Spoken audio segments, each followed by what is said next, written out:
Sveiki, esu humanitarinių mokslų daktaras Andrius Martinkus ir tęsime mūsų pamastymus apie lietuvių tautos, Lietuvos valstybės vietą mūsų greitai kintančiame pasaulyje. Kokia yra didžiausia Lietuvos valstybės problema? Didžiausia Lietuvos valstybės problema yra tai, kad lietuvių tautai yra bloga gyventi Lietuvos valstybėje. Taip. Didžiausia Lietuvos valstybės problema yra ta, kad lietuvių tautai yra bloga gyventi Lietuvos valstybėje. Jeigu būtų kitaip, jeigu lietuvių tautai būtų gera gyventi Lietuvos valstybėje, lietuvių tauta šitoje valstybėje augtų, didėtų, kurtų ateities planus. Bet jau 35 pastaruosius metus matome visai kitokį liūdną vaizdą. Lietuvių tauta Lietuvos valstybėje nyksta ir mažėja. Vien pagal oficialią statistiką nuo nepriklausomybės paskelbimo 1990 m. kovo 11 d. Lietuvos gyventojų skaičius sumažėjo nuo 3 700 000 iki 2 800 000. O realūs skaičiai, ko gero, yra dar baisesni. Lietuviai emigruoja iš Lietuvos, nenoriai gimdo vaikus, sparčiai sensta ir miršta. O kelis paskutinius metus Lietuvos miestų gatvėse sparčiai daugėja neeuropietiškos išvaizdos žmonių. Lietuvių tauta nemato savo ateities Lietuvos valstybėje. Kodėl taip atsitiko? Kodėl lietuvių tauta yra viena sparčiausiai nykstančių tautų pasaulyje, tarp tų tautų, kurios turi savo valstybės? Jeigu lietuviai neturėtų savo valstybės ir nyktų, tai būtų suprantama.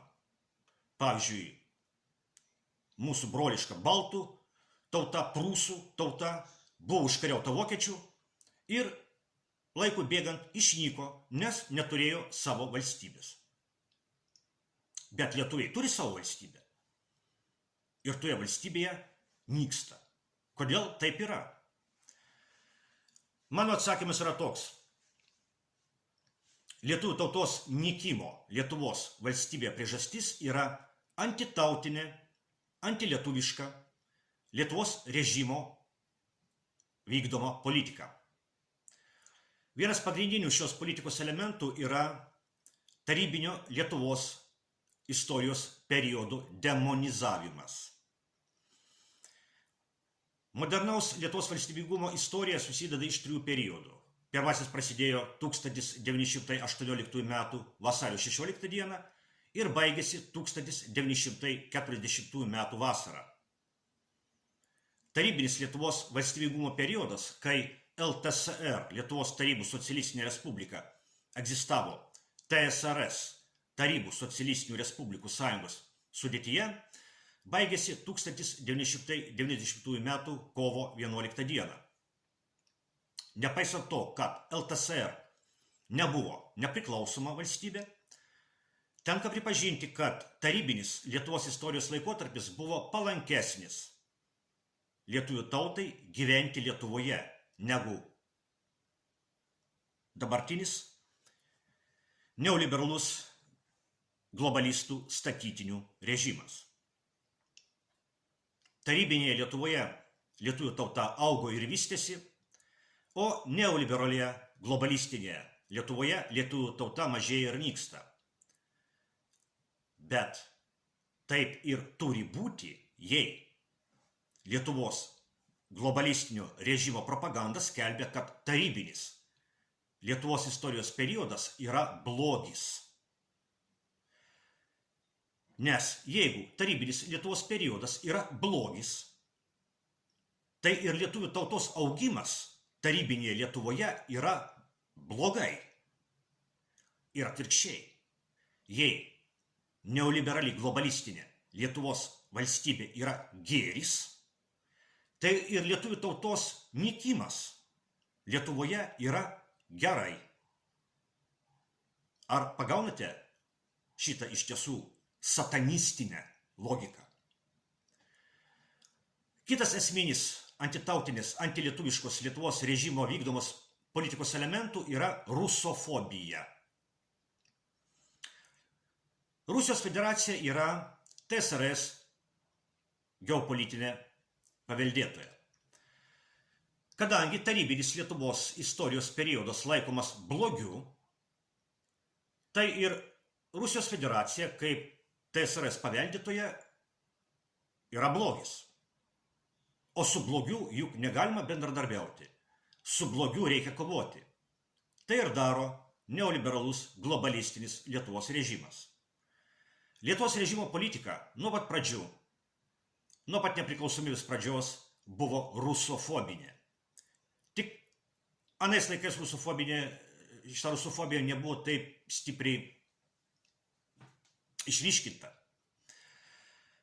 Šita rusofobija ypač sustiprėjo po 2014 metų Maidano perversmo Ukrainoje, o po didelio karo Ukrainoje pradžios 2022 metų vasario 24 dieną šita rusofobija tapo tikrų velnio apsėdimu, kuris kelia tiesioginę grėsmę Lietuvai ir lietuvių tautai.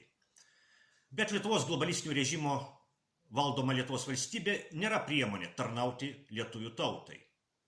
Lietuvos globalistinio režimo valdoma Lietuvos valstybė yra priemonė kenkti Rusijai. Šitą reikia labai gerai įsidėmėti. Dabartinė Lietuvos valstybė nėra instrumentas, nėra priemonė tarnauti lietuvių tautai. Dabartinė Lietuvos valstybė yra instrumentas, yra priemonė kenkti Rusijai. Kenkti Baltarusijai, kenkti Kinijai. Žodžiu, kenkti. Valstybė kenkėjas. Ne kūrėjas, o kenkėjas.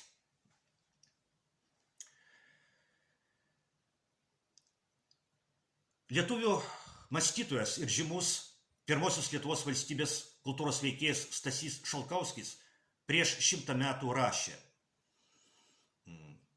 cituoju, norėdama gyvuoti ir klestėti, lietuvių tauta privalo savo politikoje ir civilizacijoje išlaikyti pusiausvyrą tarp rytų ir vakarų, o istorija rodo, kad jis sugebėdavo įveikti savo padėties sunkumus tokiu mastu, kiek būdavo įvykdoma ši sąlyga. Citatos pabaiga.